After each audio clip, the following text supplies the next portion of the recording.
प्रश्न है 1.4 का क्वेश्चन नंबर 5 देखिए ध्यान से। मान लीजिए कि समुच्चय जो हमें दिया है वो 1 2 3 4 5 यानी कि समुच्चय में एलिमेंट दिए हैं 1 2 3 4 5 और हमसे क्या कह रहा है में एक ये बाइनरी ऑपरेशन है, द्विआधारी संक्रिया है। संक्रिया का साइन देखो क्या दिया है, स्टार के ऊपर डैश। तो इससे घबराने की जरूरत नहीं है, ये संक्रिया का साइन है। इसका एक मतलब होगा, इसका एक अर्थ होगा। वो अर्थ क्या है देखेंगे। ए स्टार के ऊपर डैश यानी कि ए और बी में क्या संबंध है, what is the relation in between A and B, वो ये संक्रिया डिफाइन करेगी।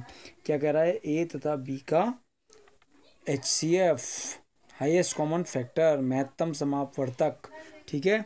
तो ए इस संक्रिया का मतलब है, ये जो संक्रिया में दिया है ऑपरेशन जो दिया है इसका मतलब है कि ए और बी का HCF, ए तथा बी का HCF इस संक्रिया से हमें दर्शाना है, ठीक है। क्या संक्रिया स्टार डैश जो है, ये वाली जो संक्रिया स्टार डैश है और जो उपयुक्त प्रश्न जो प्रश्न संख्या 4 में संक्रिया थी स्टार के समान है।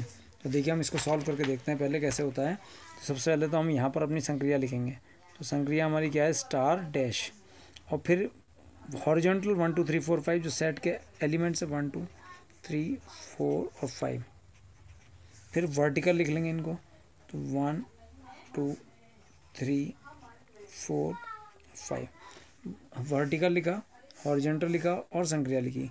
अब देखो इसको सॉल्व करने का तरीका क्या होगा। देखिए इस 1 और इस 1 का HCF 1, HCF कौन सा होता है, हाईएस्ट कॉमन फैक्टर। 1 और 2 का HCF, तो 1 और 2 का HCF कितना होता है बताओ, 1। 1 और 3 का HCF 1 हाईएस्ट कॉमन फैक्टर।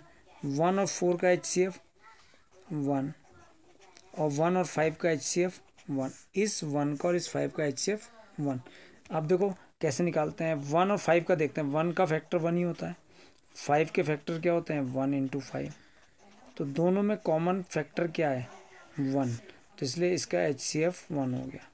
समझ गए ना, जो दोनों में कॉमन फैक्टर है।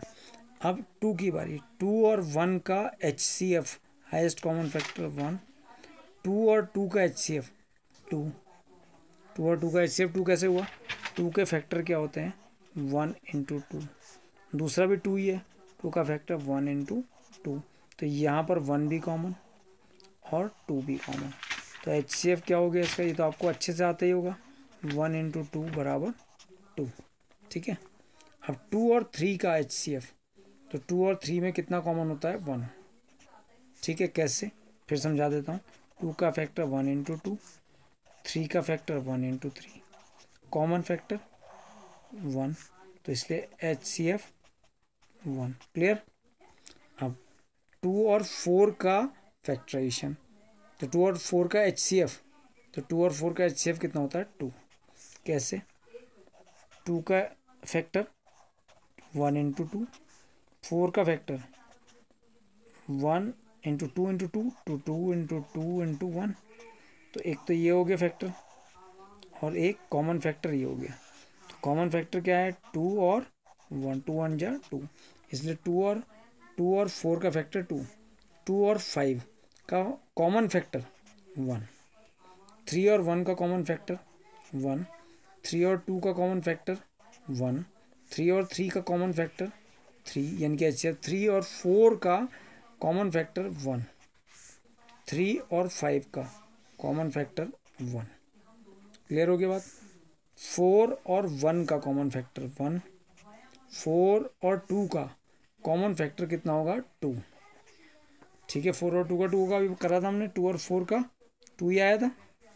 4 और 3 का कॉमन फैक्टर 1 होगा 4 और 3 में, 4 और 5, 4 का कॉमन फैक्टर 4 होगा, 4 और 5 का कॉमन फैक्टर 1 होगा।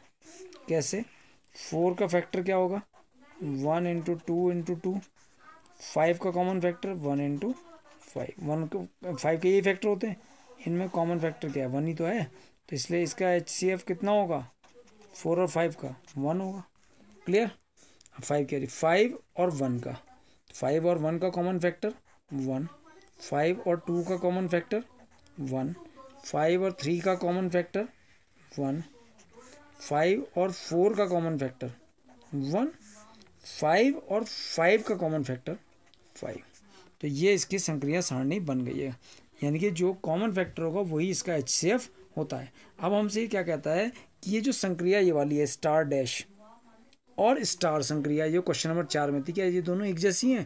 तो देखिए आप, ये क्वेश्चन नंबर 4 की संक्रिया है, 1 1 1 1 1, चारों 1 दिए और स्टार डैश में 4 1, 2 में क्या 1 2 1 2 1, यहाँ देखिए 1 2 1 2 1, 3 में आ जाइए 1 1 3 1 1 1 1 3 1 1, यहाँ 3 में आ जाइए 1 1 3 1 1, 4 में आ जाइए 1 2 1 4 1 1 2 1 4 1, तो 4 में यहाँ पर क्या आ रही है 1 2 1 4 1, 5 में 4 4 1 है और 5 है, 5 में 4 1 और 4 1 और 5 है, तो सेकंड पार्ट क्या हो जाएगा, संक्रिया स्टार डैश तथा स्टार क्या है, समान है। क्लियर? तो ये आपकी संक्रिया सारणी हो गई।